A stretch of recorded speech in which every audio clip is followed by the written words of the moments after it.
Hello everyone, welcome to this Lecture 5 in my series on counselling and interpersonal skills. And in this lecture we're going to talk about summarising and also about asking artful questions. So let me start with summarising first. It's very straightforward, I don't have to say much about it. A summary is, if you like, a big paraphrase. At the end of a period of talking, it's often useful to clarify what the client has been saying by offering them a summary of what's been said. So we identify the main parts in what the client is saying and we reflect that back to them so that they can hear it for themselves. The advantages of that, well, we get to show that we've understood and that we've been listening. We offer the client an opportunity to correct our assumptions. We allow them to add more information or to correct something that they've said, and we encourage them to go on and say some more. So that's the idea behind summary then.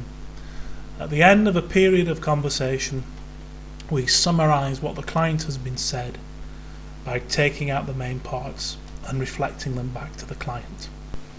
And that's what we need by summary.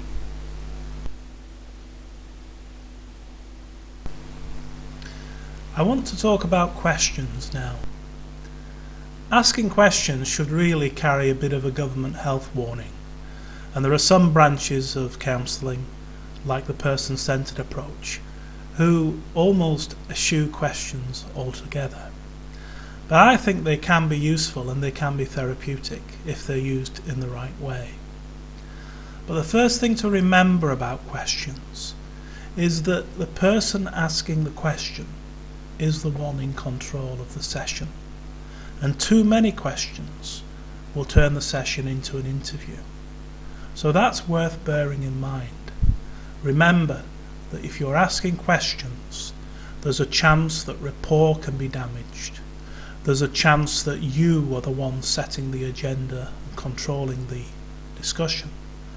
And also there's a chance that the client may feel obliged to give you information that they really weren't prepared to give. So for those reasons, questions must carry a bit of a health warning.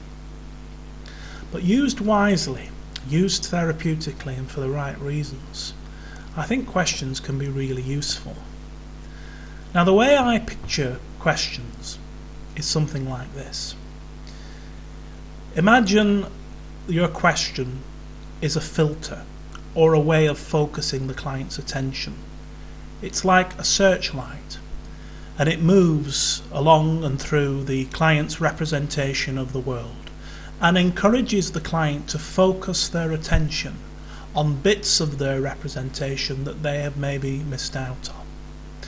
Neuro-linguistic programming in the 1970s studied some of the great therapists in America, Milton Erickson, Virginia Satir, Fritz Perls, and they discovered that it was the type of question that they asked which seems to make the difference, because the type of question they asked recovered information from the client's view of the world which had been deleted or generalized or somehow distorted.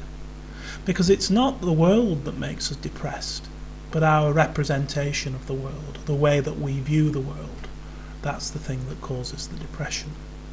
So clever questioning can recover from the deep structure of meaning around us some of the things that have been deleted and generalized when we filter out all that information that's given to us every second of the day.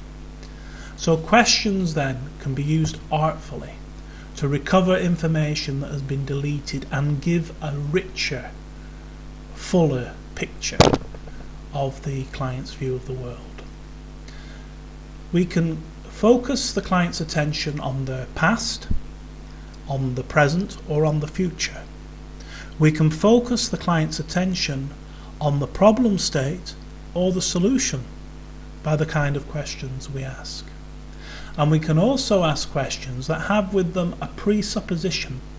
For example, if someone comes to see me, I might ask them, what positive changes have they noticed over the last 7 days? Now, the presupposition is that there have been some positive changes.